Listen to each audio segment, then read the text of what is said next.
feeling of I'm looking at my own self, like, how is this even possible? How, like, there was a million questions going through my head as we were both, hugging and crying. And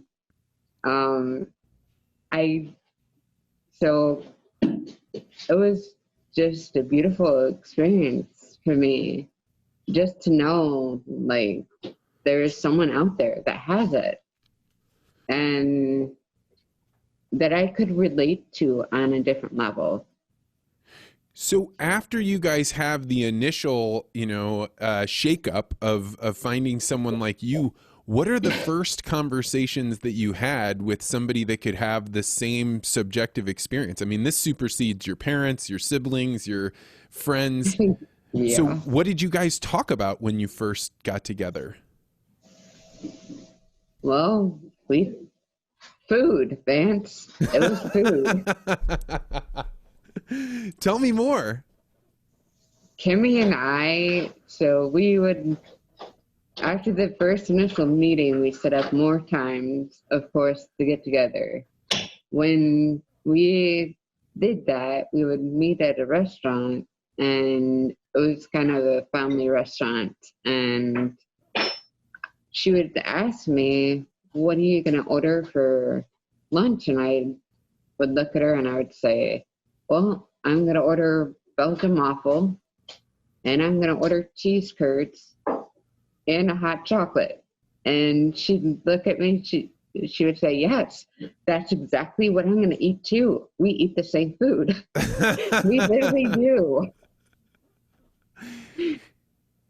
And do you think that's as a function of you both being very similar, or do you think most people with Williams syndrome would have ordered that same food? I think most, because it was rarity for me to have someone that would order the same thing. And even after we got together, it was the same thing. Even after that. And so now it's been 8 years with a friend that you have that kind of shares the experience. Do you feel like you've learned more about Williams syndrome because you're able to say, is this just something about who I am, or is this something as a part of the makeup of our genetics because you have another person to talk with? Oh, yes. Kimmy has taught me a lot. One of the things Kimmy taught me about was I have always been attracted to sparkly things. Didn't understand why. I had some people that would come to me and say, like, you're a Christian, but yet you choose to wear all this sparkly stuff, and we know you got more, and why do you do this? Like, just really hardcore, just judgment, right? Judgment for something that you are attracted to. And I couldn't give them an answer at that point in time because I didn't have one. And so then when I met Kimmy, she said that part of our makeup is being drawn to sparkly things. That's part of us as Williams syndrome people. Well, it's interesting. If people are just listening to this, they wouldn't know that you're wearing a sparkly necklace, your earrings are sparkly, and there even seems to be sparkles inside of your sweater. I don't know if that's the thread or what that is, but you do sparkle. And is it because it's something that attracts your eye? How do you think that generally works? I think I'm flipped upside down. We'll have to flip that thing around again. There we go.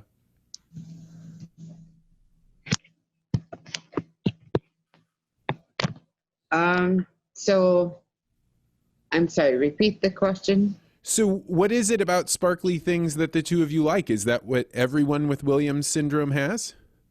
A love of sparkly things? I think so, Vance. It's part of who we are. So tell me about the work that, do you want to tilt your camera down a little bit so we can see you better? It's okay if we need to take a pause to fix it, but that looks a lot better. So Rachel, what do you do for work? How do you spend your days? Before the virus came out, I was working at a thrift store, Ventures Unlimited thrift store, where I've been working for 10 years. 10 years. That is a long time to be working at a place. What did you do at the thrift store? I ran the cash register. I helped with the customers. I organized different areas, vacuumed, cleaned. I did lots and lots of, learning there too, as far as my abilities. And when you learn a new task, like learning the cash register, what is the process like for you? It can be a little bit hard for me. I am not someone that, like, if you were to give me, like, this is one part of the cash register, this is the other part of the cash register, like, there's 3 different increments to something. I have to, for my own means, be able to learn one part first, and then go on to the other parts. Because otherwise it gets, like, if my mom tells me to go do 3 different things at once, I'm like, oh, because because my brain can't handle that. I can only do one thing at a time. So the learning process for the store was one thing at a time. But then I eventually built up to where I could do more than one thing at a time and help out more on a deeper level. When you watch other people that can pick up on something, so if you were standing next to a person that was learning the cash register and they could learn 3 things at a time, how does that feel for you? Because I think that one of the things that is difficult for people to understand is things that come easy for one person but don't come easy for another. It's hard to understand the person that it doesn't come easy for, but the reverse is also true. So what is it like for you to see somebody else adapt so quickly, whereas it takes a longer time for you? Well, it is hard, but at the same time, for me, I can watch someone just get it like that, and they understand and they know what to do and they're right on top of it. But it's hard in my perspective because I have to have time to process what they're saying, process what they're asking, process how to deal with that particular thing that they want me to do. But if someone just gets it like that, then I just kind of have to acknowledge that, okay, they're getting it, but it doesn't necessarily matter because I will eventually understand it myself. Like, it's one thing I don't do is drive. I have not been able to drive. I tried in high school, but it didn't work out.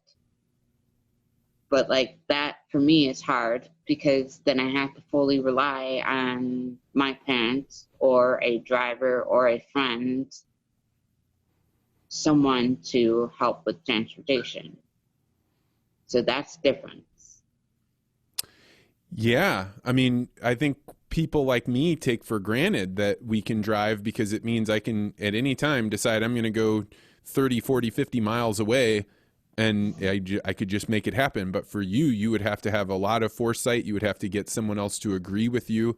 That would be a big challenge. Yeah. Thanks for checking out this podcast short. If you like this interview, make sure you hit the like and subscribe button and hit that bell so you always get notified about this podcast. And if you're really interested in conversations like this, you may want to consider joining the Articulate Ventures Network. To find out more, go to network.articulate.ventures.